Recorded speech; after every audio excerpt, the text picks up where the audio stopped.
Eh bien, merci à tous ceux qui sont là et merci surtout, merci mille fois à l'amitié que nous fait Michel Perrault d'être là avec nous aujourd'hui. Vraiment, ça me touche beaucoup et c'est avec grand plaisir que je m'apprête à vous écouter comme à chaque fois qu'on vous écoute d'ailleurs, que je vous écoute. Je ne vous embêterai pas avec une présentation longue de Michel Perrault que tout le monde connaît, pour l'avoir entendu, vu, lu. Nous avons diffusé sur le site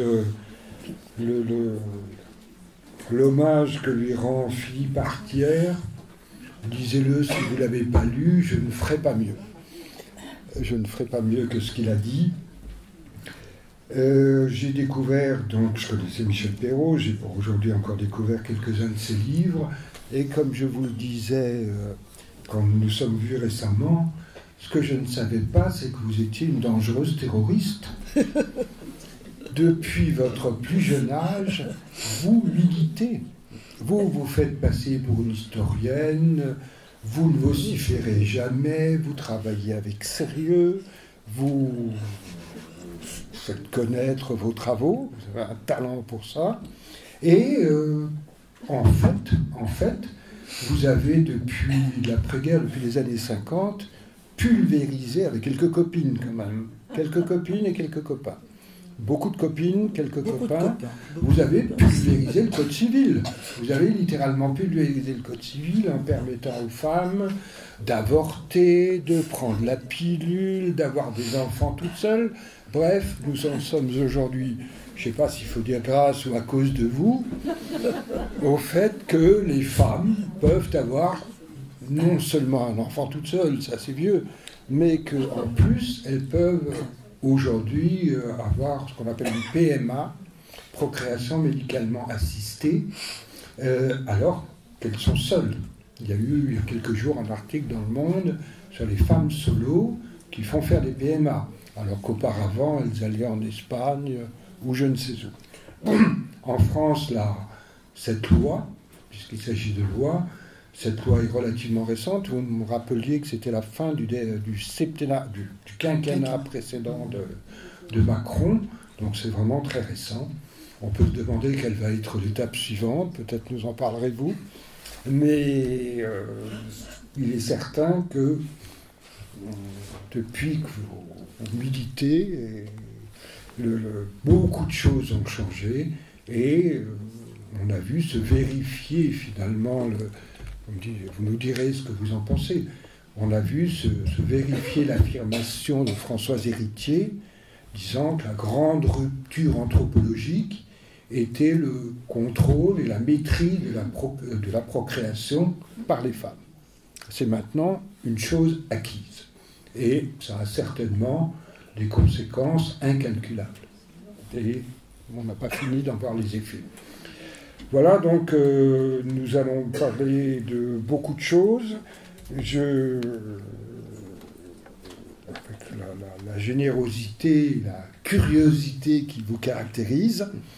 Et je retiens quand même de ces lectures qu'en fait, je retiens de ces lectures que vos travaux d'historienne vous ont essentiellement servi dans votre travail militant à modifier le droit, modifier la loi, modifier le texte de loi, ce qui est tout à fait fondamental, évidemment, parce que quelque chose n'existe d'abord que si c'est écrit.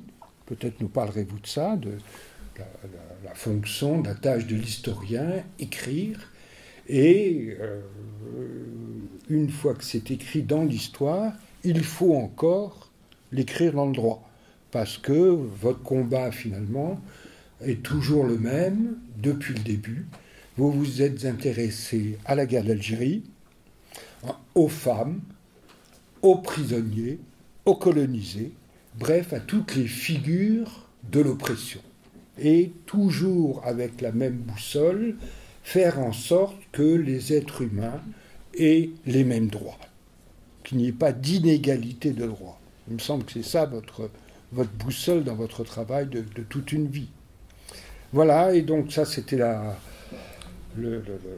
terroriste, la générosité, la curiosité. Je vais vous faire une confidence, j'ai l'autorisation de Michel.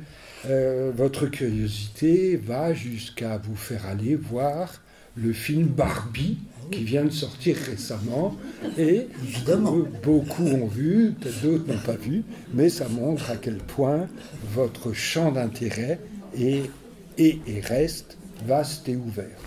Voilà, je m'arrête là parce que c'est surtout vous qu'on veut entendre.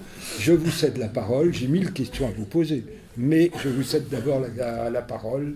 Nous allons vous écouter une trentaine de minutes et puis ensuite nous aurons un temps de discussion. Merci Michel, à vous.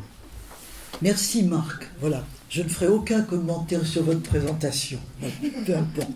Et merci à vous d'être là. Alors vous m'avez demandé de parler, écrire l'histoire du thème, écrire l'histoire des femmes.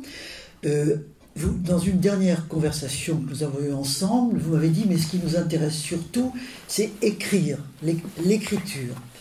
D'accord. Alors, je vais vous parler en deux temps, si vous voulez, brièvement, naturellement. D'abord, le nous, le collectif. Comment nous avons écrit l'histoire des femmes, car je n'ai pas été seul du tout dans cette affaire-là. Et puis je viendrai au je après. Bien entendu, cette séparation est totalement arbitraire. Nous le savons bien, le nous et le je, on le sait bien, se mêlent. Alors, comment est-ce que nous avons fait émerger l'histoire des femmes, je dirais à partir des années 70, en effet. Et pourquoi? Et à quoi ça correspondait? Alors, il faudrait partir peut-être du silence. D'abord le silence. Les femmes n'étaient pas un sujet d'histoire. Bien entendu, dans la bibliographie, on trouve quand même beaucoup de choses. Notamment, dans les époques anciennes, il y avait 3 figures qui retenaient les saintes. D'abord les saintes, les reines, bien sûr, et les courtisanes. C'est les 3 catégories qui intéressaient et sur lesquelles on trouverait beaucoup de choses. Ou alors, les grands historiens, à partir du moment où l'histoire se constitue vraiment en science, je pense à Michelet, écrivent sur les femmes, mais généralement pour les dénigrer. Michelet écrit « Les femmes et la Révolution française » pour montrer que quand les femmes sortent de leur rôle privé, par exemple, quand elles vont revendiquer le pain à Versailles, formidable, elles sont des ménagères, mais si elles se mêlent à la politique, c'est la catastrophe. C'est la catastrophe. Et par conséquent, il y a là une théorie des gens du genre, on pourrait dire, mais pas véritablement une histoire des femmes. Et puis alors, bon, je ne peux pas naturellement parler de tout.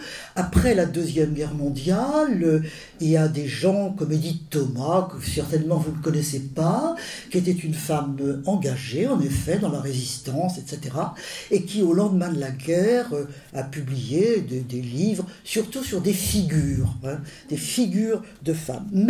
Mais tout cela, c'était marginal, c'est tout à fait marginal, et par conséquent, et je vais vous en donner un exemple, quand en 1949, j'étais étudiante, je ne suis pas toute jeune, vous voyez bien, je vais proposer à Labrousse, qui était le grand maître de l'histoire économique et sociale à la Sorbonne, et qui était mon maître, je vais lui proposer un sujet de maîtrise, et il me dit, mademoiselle, sur quoi voulez-vous travailler? Et à ce moment-là, je lui ai dit, monsieur, je travaillerais bien sur le féminisme.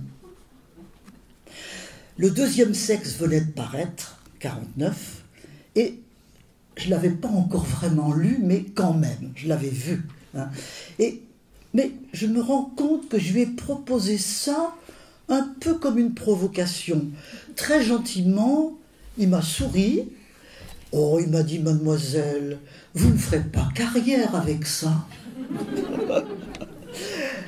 Bon, et il me dit, travaillez donc plutôt sur les grèves. Et j'étais ravie. Parce qu'en réalité, j'avais pas vraiment envie de travailler sur les femmes. J'étais, au fond, assez hypocrite. Et j'étais beaucoup plus fascinée par le social, qui était la grande affaire des années 50. Et par conséquent, j'ai dit oui, j'ai travaillé sur les grèves, j'ai fait une maîtrise, etc. Après ça, j'ai fait ma thèse là-dessus, sur les grèves à la fin, sous la Troisième République, que j'ai soutenue beaucoup plus tard. Et oui, comme disait Labrousse, la classe ouvrière a droit à son histoire. Hein. Et moi, je trouvais ça très bien. Hein. Et je me disais, oui, voilà ce qu'il faut faire. Voilà, je ne peux pas changer toute la société, mais historienne, je peux peut-être quand même contribuer à cette histoire du social. Par conséquent, ce n'était pas un sujet majeur, y compris de la part des femmes qui étaient comme moi déjà dans l'université. Le social était beaucoup plus important. C'était ça qui importait. Et l'histoire économique et sociale de Labrousse, dont j'ai parlé, ça a été la grande nouveauté. Hein. Il faut dire que l'université ignorait l'histoire économique et sociale jusque après la Deuxième Guerre. Hein. Et c'est lui qui venait du droit d'ailleurs, qui l'a introduite, et ça a coïncidé avec les exigences de la société de l'époque, notre génération, et ça s'est énormément développé. Et à cette époque-là, tout le monde voulait travailler avec Labrousse. Et tous les gens dont on a parlé après, François Furet, Emmanuel Leroy-Ladurie, Jacques Ozouf, et je pourrais en énumérer beaucoup d'autres, ont tous été des élèves de Labrousse. C'était vraiment extrêmement important. Les femmes, là-dedans, aucune importance. On ne s'en souciait vraiment pas beaucoup. Par conséquent, moi aussi, je ne m'en souciais pas. Et je n'étais pas spécialement féministe. Pourquoi ? Parce que j'ai eu beaucoup de chance. J'avais un père qui, le mot féministe l'aurait fait certainement rire, mais qui l'était tout à fait. J'étais fille unique. Et mon père considérait qu'il n'y avait pas de différence avec un garçon. Hein. Qu'est-ce que tu veux faire ? Et pourquoi tu ne ferais pas ta médecine, hein ? Puis finalement, non, je n'ai pas choisi médecine, bien. Mais c'était tout. Mon père me disait, fais du sport, conduis une voiture, monte à cheval, etc. Donc, il n'y avait pas de quoi être féministe, puisque j'avais tout. Hein, absolument. Donc, voilà, je ne peux pas dire que je l'étais vraiment. Je n'ai pas été vraiment. Donc, pourquoi est-ce qu'après les années 70, ça va devenir, pour moi, comme vous l'avez dit, quelque chose de très important ? Parce qu'il y a eu le mouvement de libération des femmes. Ah, ça, absolument. Hein. En 68, les femmes étaient là, mais on n'en parlait pas beaucoup. Du coup, elles ont dit, mais ça va pas. Hein. On change tout dans la société, et nous. Hein. Et c'est comme ça que le mouvement de libération des femmes, qui avait commencé aux États-Unis, s'est développé en France. J'étais à ce moment-là maître assistante, comme on disait, à l'université Jussieu, que j'ai contribué à organiser. C'était une université nouvelle. Le gouvernement, après 68, s'était dit « Oh là là, il ne faut surtout pas qu'il y ait congestion, comme il y a eu des étudiants au centre de Paris, il faut faire des universités nouvelles. » Il y a eu Paris 8, Vincennes, il y a eu Paris 7, Jussieu. Et moi, je suis allé avec Emmanuel Leroy-Ladurie et quelques autres, nous sommes allés à Jussieu, que nous avons véritablement organisé. Et ce furent des années formidables. Hein, des années de création, d'autonomie, on pouvait faire ce qu'on voulait, on pouvait s'organiser comme on voulait. C'était vraiment des années absolument formidables. Et il y a le mouvement de libération des femmes. Hein. Le mouvement de libération des femmes, très souvent, les manifs partaient de Jussieu. On roulait les banderoles, on les mettait dans un placard à Jussieu. Et par conséquent, je me suis trouvé là-dedans et j'ai participé à tout ça, sans responsabilité particulière. Hein. Je n'avais pas vraiment de nom là-dedans. Mais j'allais dans les manifs, j'allais faire tout ça. Et puis, avec ma collègue et amie récemment décédée, Françoise Bache, nous avons décidé de créer un groupe d'études féministes en 1973. Et puis moi je me suis dit, mais tout ça c'est bien joli, mais qu'est-ce que j'enseigne moi sur les femmes ? Rien.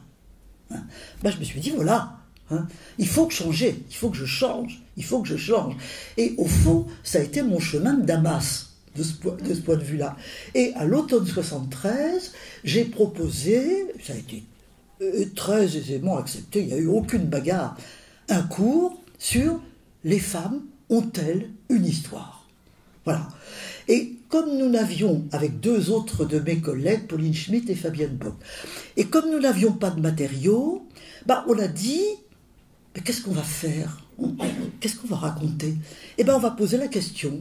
Et puis, on va commencer par faire appel à des sociologues ou à des anthropologues qui sont plus avancés que nous dans la matière. Et c'est comme ça qu'on a commencé. Je ne vais pas entreprendre de vous raconter tout ça, mais c'était très, très passionnant, hein.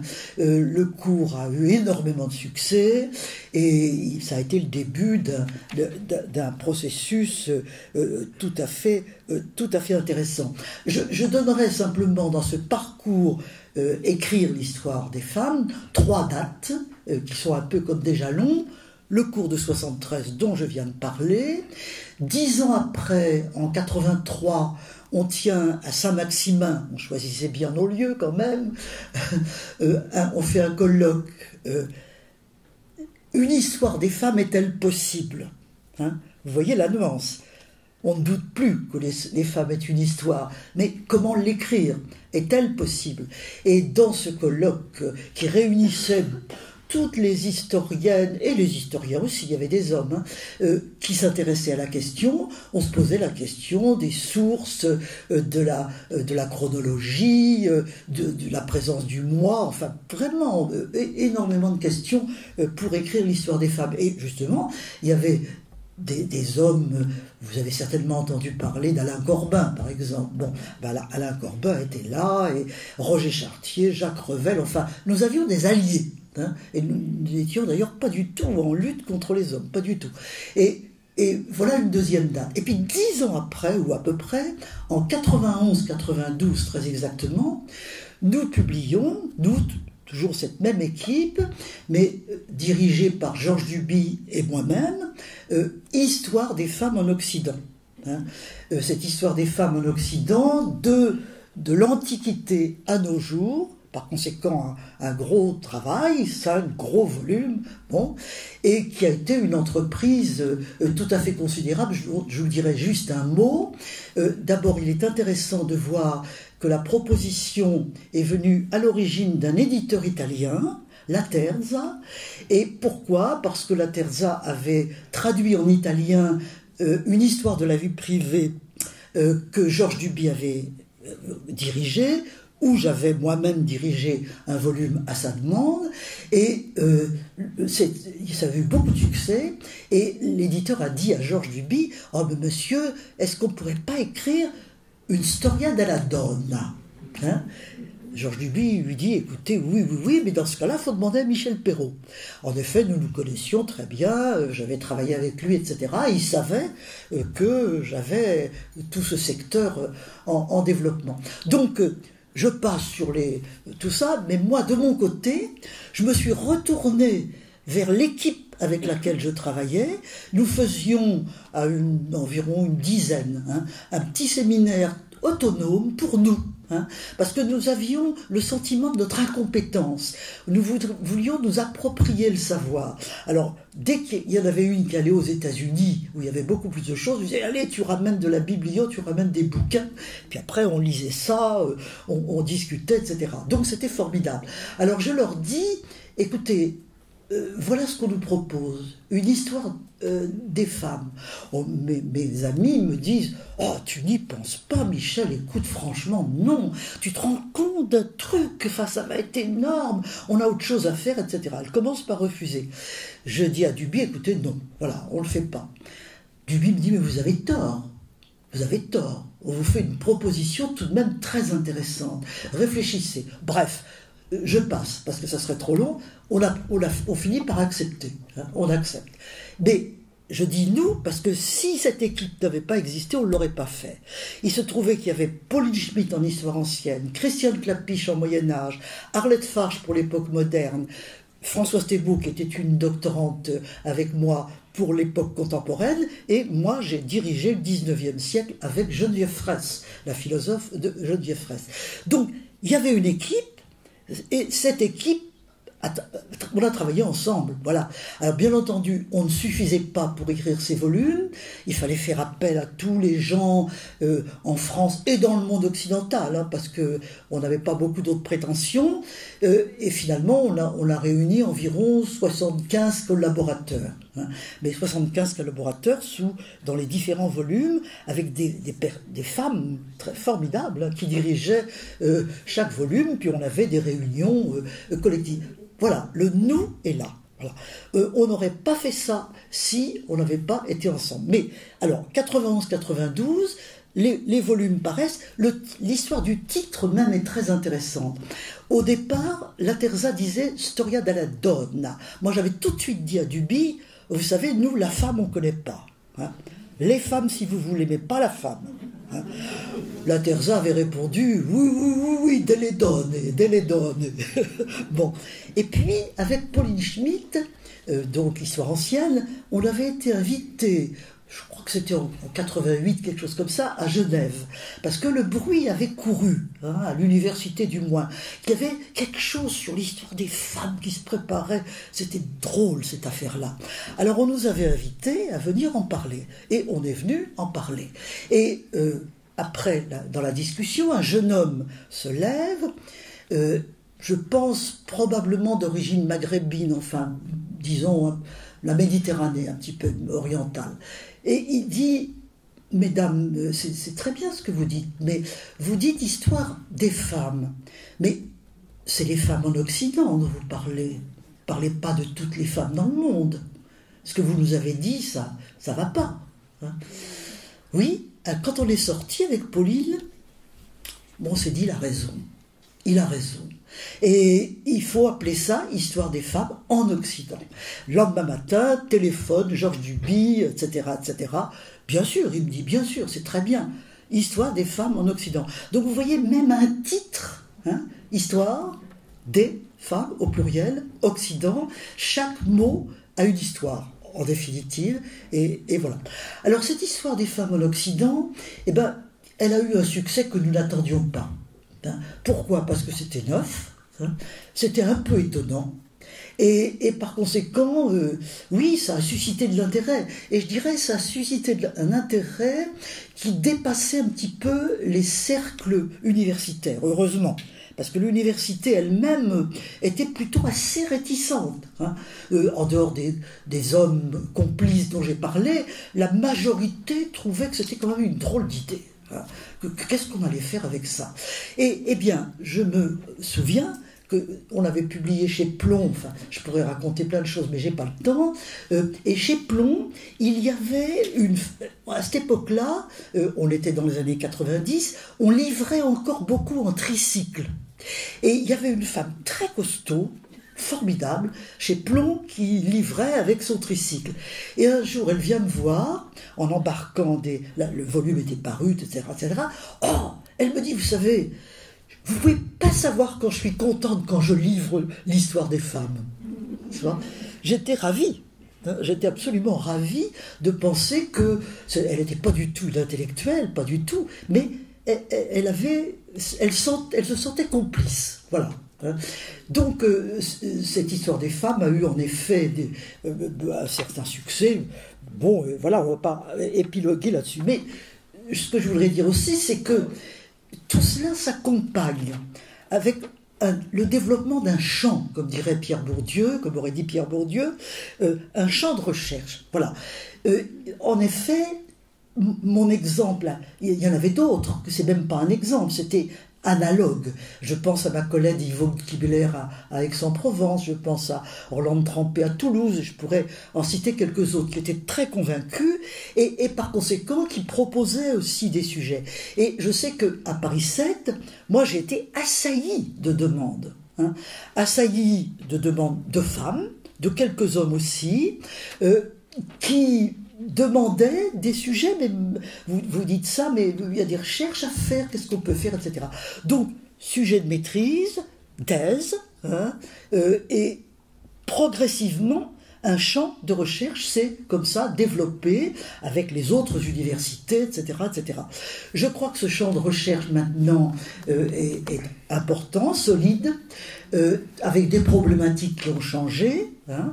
Nous étions partis un petit peu plutôt des femmes victimes, et puis après on s'en est lassé des femmes victimes. On se dit, mais non, on n'est pas que des victimes, hein. On est aussi des actrices, donc les femmes actives. Hein, les femmes créatrices, les femmes féministes, les femmes ceci, les femmes cela. Et puis, la problématique du genre est arrivée. Hein, très intéressante et très utile finalement. Pourquoi ? Parce qu'elle pose la question des rapports hommes-femmes. Par conséquent, elle donne aussi beaucoup plus d'importance aux hommes. Hein, qui jusque-là étaient un petit peu réticents. Parmi les hommes qui voulaient me trouver, il y avait des homosexuels surtout, hein, qui me disaient, puisque est-ce que vous ne pensez pas qu'il y aurait des choses à faire sur les gays ? Je disais, oui, bien sûr qu'il y en a. Hein. J'ai donné plusieurs thèses là-dessus. Donc, mais les autres, non, c'était un petit peu même, on ne va pas aller du côté des femmes comme ça. Le genre permet évidemment aux hommes d'être pleinement présents dans ce champ de recherche. Avec d'ailleurs quelques inconvénients que certaines femmes ont soulignés. Elles m'ont dit, tu vas voir, avec le genre, on ne va plus parler des femmes. Les femmes vont à nouveau disparaître, on ne va plus parler d'elles. Ce qui n'est pas vrai. En réalité, non, c'est pas vrai. Donc, le genre est plus problématique, élargit le champ de recherche, et par conséquent, c'est quelque chose qui a en effet beaucoup changé. Voilà, alors, je vous ai donc parlé un petit peu du nous, là-dedans. Hein. Évidemment, c'est un nous où il y a un je, ça va de soi, mais c'est quand même un je qui est dans un nous, qui est dans l'air du temps aussi. Je voudrais dire ça aussi, parce que Marc a insisté un petit peu trop sur mon militantisme. À la vérité, je me sens plus historienne que militante. Hein. Mais ce que je voulais dire, c'est que je ne me sens pas, malheureusement, je le regrette beaucoup, vraiment créatrice, on va en reparler sans doute, mais je me sens très sensible à l'air du temps. Je me suis toujours très sentie sensible à l'air du temps. Autrement dit, ce qui m'intéresse, c'est le présent, hein, c'est l'actualité, c'est ce qui se passe. Voilà. Et par conséquent, quand on est intéressé par cela, bon, si on observe un peu, si on parle avec les gens, on sent un petit peu les choses qui se passent. Et c'est peut-être là où, en effet, j'ai pris des objets différents. Le social, d'abord, hein, dont vous n'avez pas parlé, mais parce que c'était avant les femmes, la prison, bien sûr, les étrangers. Moi, je sais que ma première communication, et c'est vieux, c'était en 1957 à la Sorbonne, ça a été sur les rapports des ouvriers français avec les ouvriers étrangers. Hein, parce que c'était un sujet qui me préoccupait beaucoup. Et évidemment, avec les problèmes des migrations actuelles, c'est un vieux sujet redevenu, évidemment, malheureusement, extrêmement contemporain. Donc, l'ère du temps, cette ère du temps qui rend sensible, mais qui n'est peut-être pas forcément créatif. Voilà, on risque, si on a le sens de l'ère du temps, d'être un peu une éponge.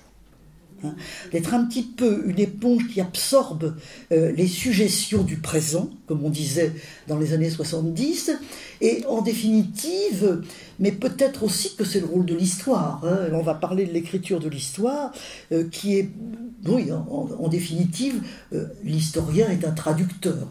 L'historien, est-il un créateur? J'en sais rien, mais en tout cas, il est certainement un traducteur. Voilà, alors, maintenant, le je.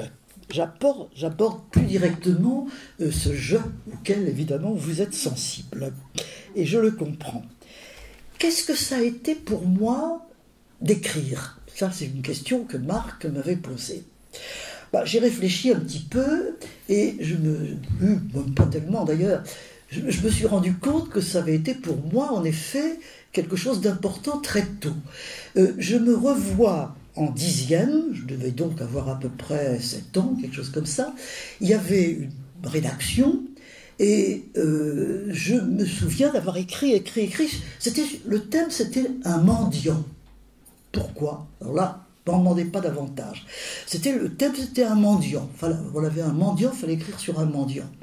Je me suis mise à écrire sur ce mendiant, et j'ai rendu ma copie, vous imaginez la copie, hein, à cet âge-là, ce que c'est. Hein. Et le professeur, je me souviens très bien d'elle, elle m'a dit, Michel, mais c'est beaucoup trop long, puis j'arrive pas à vous lire tout ce que vous avez écrit, il faudra vous discipliner. Hein. Je me souviens très bien de ça. Il faudra vous discipliner. Je ne comprenais pas du tout ce que ça voulait dire. Discipliner. Mais je me suis rendu compte que, par ailleurs, j'ai compris ça, que l'écriture, ça ne pouvait pas non plus être quelque chose de spontané. Et la discipline, c'est peut-être un peu trop, d'ailleurs, introduite dans ma vie. Et peut-être que c'est un tort. Peut-être que j'aurais dû continuer à écrire comme ça, sur le mendiant. Voilà. Alors, d'autre part, quelle était mon attitude vis-à-vis de l'écriture et plus largement, disons, de la littérature? Eh bien, dans les années 50, au moment où je fais mes études, je me méfiais de la littérature. Je m'en méfiais. Et je m'en méfiais pourquoi? Pour plusieurs raisons.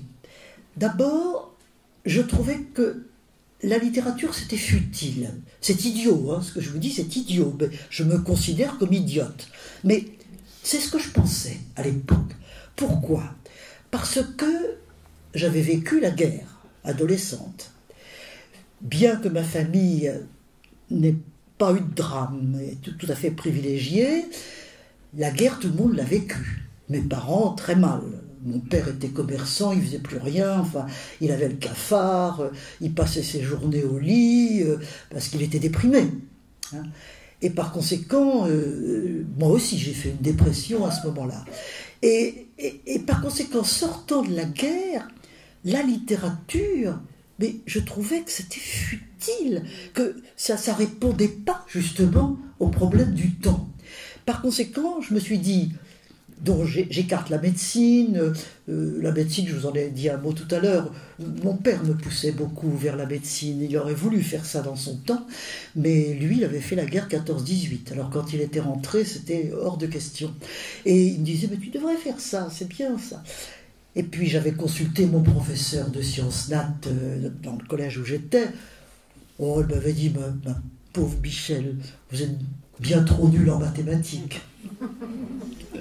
Et à ce moment-là, j'avais reculé, consciente de mes limites que je connaissais parfaitement. Et alors mon père m'a dit, bon, tu fais pas ça, qu'est-ce que tu fais? Je lui ai dit, écoute, je ferais bien de l'histoire. Ah, il m'avait dit, oui, c'est intéressant, mais quel métier tu vas faire? Je lui ai dit, je ne sais pas. Il me dit, tu peux être professeur. Pour lui, c'était pas un titre de gloire, hein. Professeur, il trouvait ça, non. Je lui dis, écoute, oui, pourquoi pas. Et voilà, c'est comme ça que je me suis embarqué dans les études d'histoire, où j'ai d'ailleurs été parfaitement heureuse. L'histoire s'est révélée en effet, pour moi, un fil conducteur tout à fait important. Par conséquent, vous voyez, j'avais vis-à-vis de l'écriture et de la littérature un espèce de jugement moral. Et Labrousse, mon grand maître, que je vénère par ailleurs, hein, et auquel je dois énormément, parce que mon père me poussait aux études, mais Labrousse me disait, mademoiselle, puis après quand je me suis mariée, madame, il faut faire une thèse, il faut continuer, etc. Vous voyez, je ne peux pas dire que j'ai eu des obstacles. Hein. J'ai eu des hommes qui m'ont encouragé. Il n'y a aucune raison d'avoir de la haine pour les hommes. Alors là, vraiment pas. Vraiment pas. Et Labrousse, pour revenir à lui, Labrousse était un grand lecteur de Balzac notamment, mais il disait, c'est la littérature. Et un historien ne doit pas travailler avec la littérature, parce que la littérature, c'est l'imagination, on ne sait pas trop où l'auteur nous emmène. Il faut, pour mesurer la fortune des gens, c'est très important, il nous faisait travailler sur les classes sociales, et par conséquent chez les notaires, dépouiller les testaments, l'enregistrement des fortunes, etc., etc. Et en plus de ça, la Brousse voulait des sources statistiques. L'histoire économique, c'est quantitatif. Comme disait le roi Ladurie à ce moment-là, l'histoire sera quantitative ou elle ne sera pas. C'était notre devise, c'était pas la littérature. Par conséquent, il fallait faire des dépouillements d'archives, pas seulement un dossier, mais des séries d'archives. Par exemple, moi, quand j'ai fait ma thèse sur les grèves, parce que j'ai fait ma thèse sur les grèves à une certaine époque, je voulais avoir pas une grève, mais plein de grèves, pour faire des courbes, pour comparer la courbe des grèves des salaires, comparer la courbe des grèves avec le mouvement économique, etc. etc. Donc, je n'ai arrêté mes recherches que quand j'ai eu 3000 grèves. Et quand j'ai eu 3000 grèves, alors, qui étaient transformées en fiches, en dossiers, etc., etc., à ce moment-là, je pouvais faire l'étude quantitative. C'était d'ailleurs le début des ordinateurs.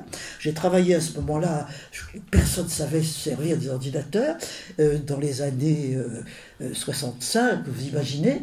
Et voilà, on apprend des choses, on apprend évidemment beaucoup de choses à faire ça. Mais vous voyez, la littérature, l'écriture, tout ça, je dirais même, à notre époque, c'était un peu notre attitude vis-à-vis de la psychanalyse. La psychanalyse, c'est bourgeois. Le je, le moi, tout ça, non. Non, nous on est dans le social, on est dans l'actualité et toutes ces choses-là. Voilà. Donc, bien entendu, ce sont des œillères. Et des œillères qu'il faut absolument dissiper. La littérature, donc, vraiment, source tout à fait impure. Et puis, je vous l'ai dit, les femmes, bon, ça m'intéressait au fond pas tellement à ce moment-là. Alors, la libération des années 70, qui m'a fait ensuite m'engager, alors là, dans l'histoire des femmes, a certes une racine militante. Ça, je ne contesterai pas votre propos. Le planning familial. Vous avez déjà milité avant le planning familial. Oh oui, bien sûr, mais pas pour les femmes. Pour l'avortement, Oui, non mais avant 70, je ne connais pas les femmes. Je ne sais pas. Je ne pense que classe ouvrière, syndicalisme, voilà. Les femmes n'existent pas pour moi. Voilà. Et encore une fois, je ne vais pas me répéter, je les découvre dans ces années-là. Et à ce moment-là, oui, je milite partout. Mais à la base, je m'en vais dans des groupes, etc., etc. Voilà. Alors, ces années 70 ont donc été une libération, pour moi aussi. Ça a été, puisque là en ce moment je vous parle de moi, de mon je, ça a été une expérience, pas seulement cette fois-ci collective, mais vraiment personnelle. Pourquoi ? Eh bien, parce que, une chose très simple, j'ai découvert l'amitié féminine.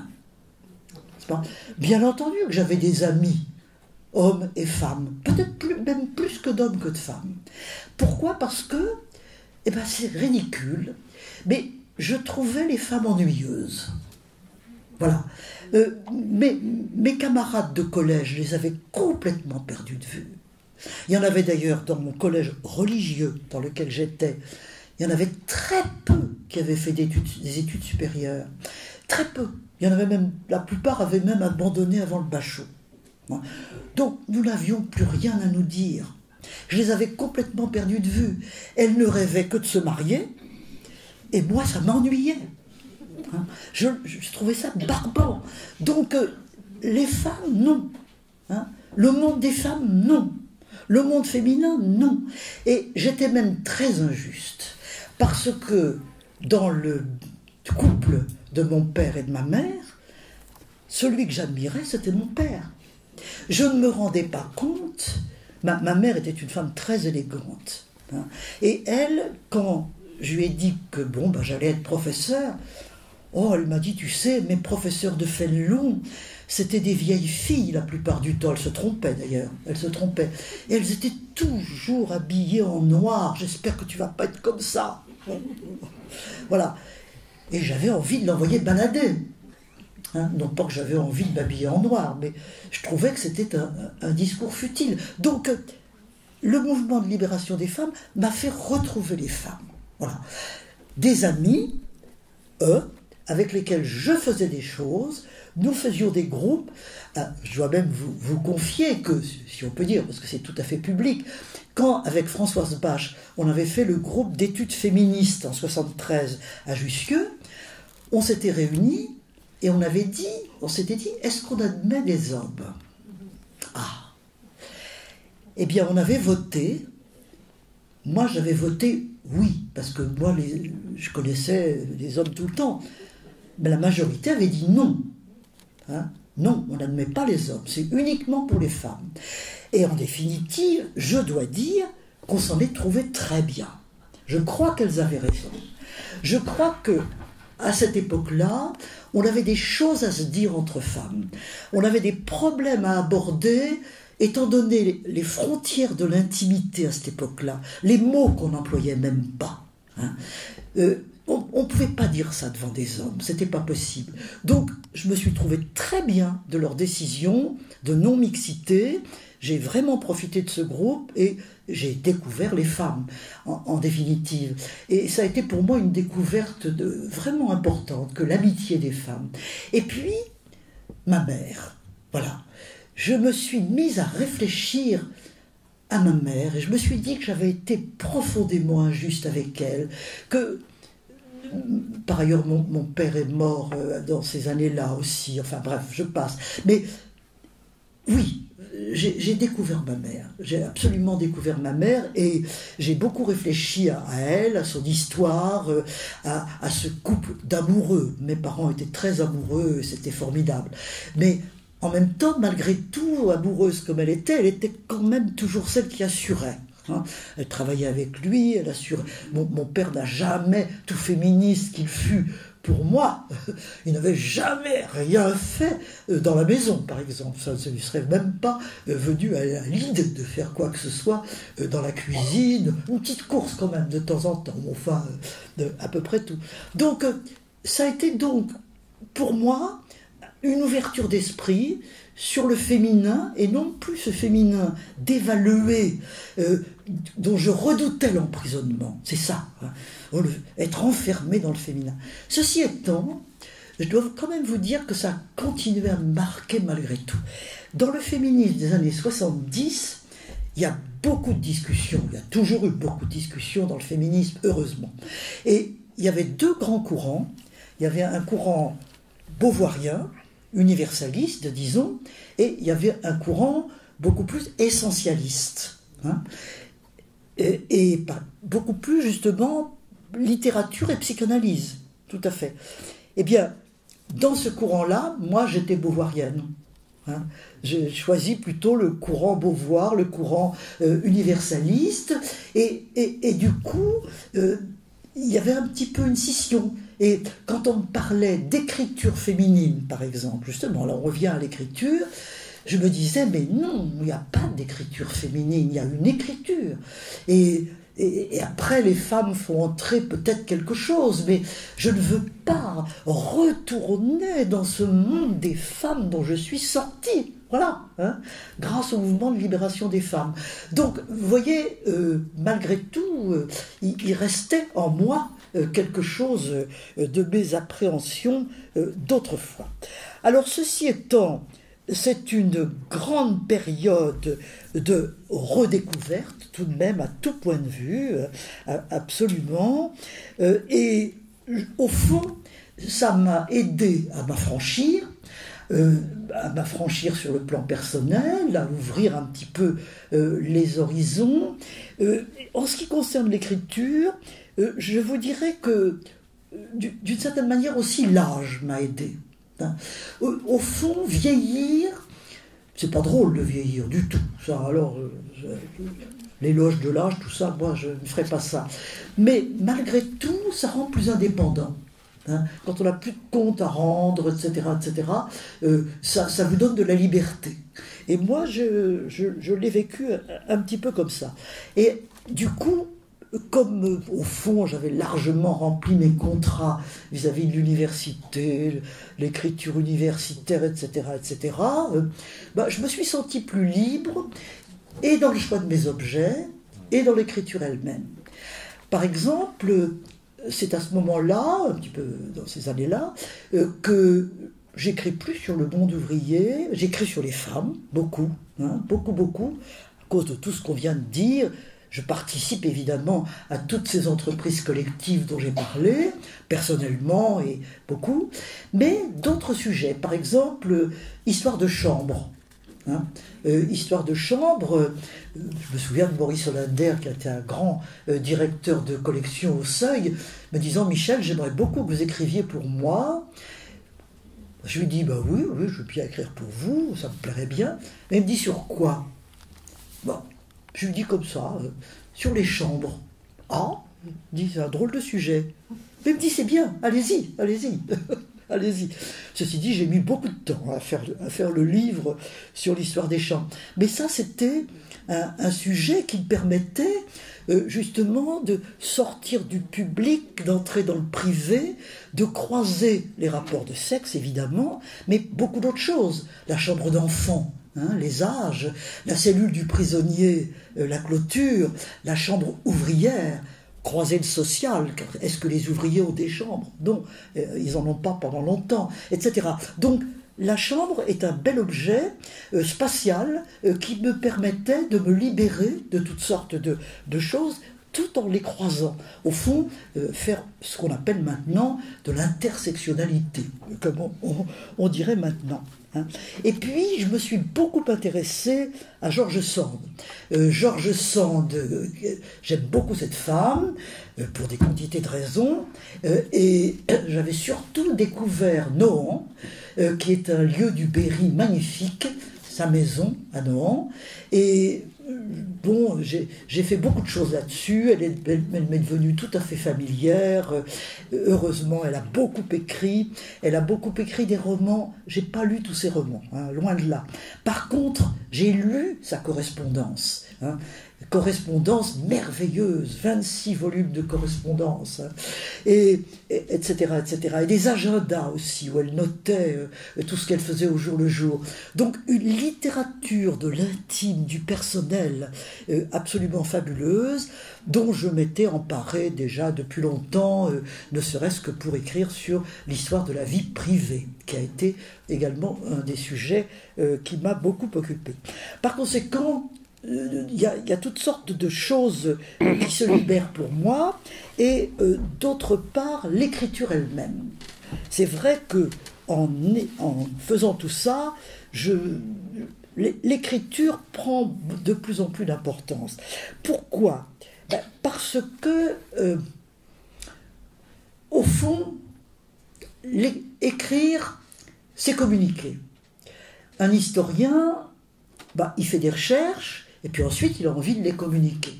Et comme tout le monde, c'est par l'écriture. Souvent, les livres d'histoire sont un peu ennuyeux. C'est vrai, c'est un peu une accumulation comme ça. Moi, je m'étais dit, il faudrait bien écrire. Il faudrait écrire de manière... Georges Duby, qui était un grand exemple pour moi, et un ami, écrit merveilleusement. C'est un grand écrivain. Et par conséquent, lui disait oui, c'est très important, il faut soigner l'écriture, il faut faire attention à l'écriture. Donc, écrire devient à ce moment-là véritablement quelque chose d'important.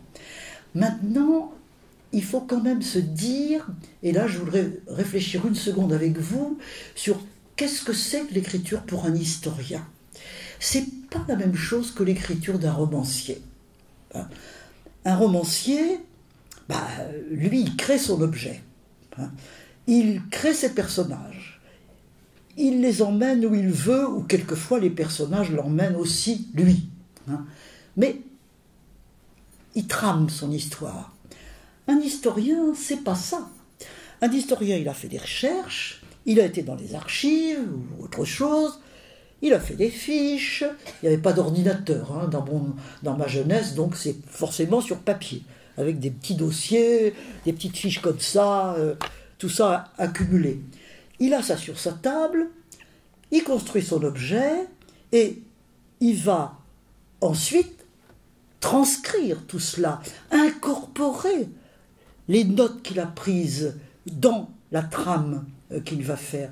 Autrement dit, imagination sans doute, je pense qu'il faut de l'imagination aussi à l'historien, mais pas n'importe quoi, hein, pas n'importe quoi. Et je sais que j'ai beaucoup éprouvé cela quand j'ai fait la biographie d'une ouvrière qui s'appelle Lucie Beau, que j'ai publiée sous le titre de Mélancolie ouvrière. Ce livre m'avait été demandé par 2 jeunes femmes qui sont chez Grasset et dont l'une était une ancienne élève. J'ai beaucoup anciennes élèves et anciens élèves un peu partout. Et elle m'avait dit, on lance une collection qui s'appellera Nos héroïnes et on voudrait que vous inauguriez la collection. Bon, je leur avais dit, si vous voulez, mais je ne sais pas quoi faire. Hein. Je leur avais dit, voulez-vous George Sand? Oh, elle m'avait dit, sûrement pas. Hein. Elle est beaucoup trop connue. Elle est bien trop connue. Nous, on veut des héroïnes inconnues. Je leur avais dit, écoutez, j'en connais pas beaucoup. Et puis, j'avais retrouvé dans ma mémoire et dans mes notes, une femme que j'avais en effet croisée, Lucie Beau, qui avait publié en 1907, dans un journal socialiste de l'époque, une autobiographie en une quinzaine de pages imprimées, où elle commençait en disant « Je suis née en telle année, j'ai commencé à travailler à l'âge de 12 ans. » Et elle racontait son apprentissage. Une femme qui dit « je » et qui parle d'elle, dans le milieu ouvrier, exceptionnel. Il n'y en avait pas d'autre. Hein. Ce texte m'avait frappé, je l'avais d'ailleurs refait publier dans une revue, il avait couru dans la région de l'Isère où il avait été publié, etc. etc. Conclusion, je pouvais proposer ce sujet. Et naturellement, je suis revenu sur le terrain, j'ai été travailler en Isère, j'ai retrouvé les descendants, arrière-petits-enfants de cette femme, etc. etc. Donc j'ai fait un véritable travail biographique sur elle. Et ensuite, écrire. Évidemment, pas très long quand même, parce que un livre de 200 pages, tout juste. Parce que j'avais quand même pas énormément de choses tout de même. Mais à chaque fois que j'écrivais sur elle, j'avais envie d'imaginer, puisqu'il y avait quand même beaucoup de trous dans cette biographie, donc j'étais conduite à l'imaginer. Par exemple, elle avait épousé un garde champêtre. Hein, bon. Qu'est-ce que ça voulait dire d'avoir épousé un garde champêtre quand on est une fille ouvrière, hein? Et est-ce que elle avait gardé le silence très longtemps et elle était devenue une militante après la mort de son mari garde champêtre? Est-ce que ça voulait dire que le garde champêtre introduisait dans son couple une notion d'ordre qu'elle ne pouvait pas franchir, hein, et que tout ça est sorti après, hein? Et elle est devenue en effet après une espèce de militante reconnue dans une grève incroyable où les journalistes venaient voir ce qu'elle racontait, où elle tenait tête au patron. Il y a une séance extraordinaire à Visil où ça se passe, où le patron est là avec elle, c'est les journalistes qui racontent ça bien entendu, et le patron lui dit « Vous n'êtes qu'une petite femme ». Hein, vous n'êtes qu'une petite femme, parce que le patron il est furieux de voir une grève menée par une femme comme ça. Hein. Vous n'êtes qu'une petite femme. Et elle lui répond, mais vous n'êtes qu'un capitaliste. C'est extraordinaire. On imagine tellement cette scène. Donc vous voyez, là j'avais une trame avec des trous, hein, et il fallait que j'imagine. Hein, mais je me suis sentie gênée. Hein. Je me suis dit, attention, là tu vas faire du roman. Hein. Tu peux pas dire ça, tu peux pas aller là, tu n'en sais rien en définitive. Donc il pèse, l'écriture historique est malgré tout, même si on prend des libertés, une écriture sous contrainte. Hein, une écriture sous contrainte. Avec les contraintes du métier, l'historien, probablement à tort, hein, tout ça c'est un peu ridicule, en principe il cherche la vérité. Voilà, hein, c'est ça. Nous on cherche la vérité, on cherche à savoir. La vérité c'est un grand mot. Ce qui s'est passé. Voilà. Qu'est-ce qu'a dit un tel? Comment il l'a dit, etc., etc. Donc ça, c'est vraiment le métier. Et bon, je crois que c'est quand même pas mal, c'est quand même bien de faire ça. Je continue à le penser. Mais malgré tout, il faut reconnaître que c'est une petite absence du côté de l'écriture. Donc voilà. Alors, vous dire quoi maintenant? Conclure pour répondre surtout à vos questions. Le chemin, les chemins sont compliqués, on refoule. Je pense que oui, bien sûr, on refoule beaucoup de choses. J'en avais refoulé pas mal. Les femmes, ma mère, l'écriture, peut-être l'imagination. Et toutes ces choses, au fond, la vie permet tout de même, tant qu'on vit, rien n'est jamais perdu, de les redécouvrir et de se donner une autre dimension. Et j'imagine que les psychanalystes que vous êtes ne me démentiront pas. Merci.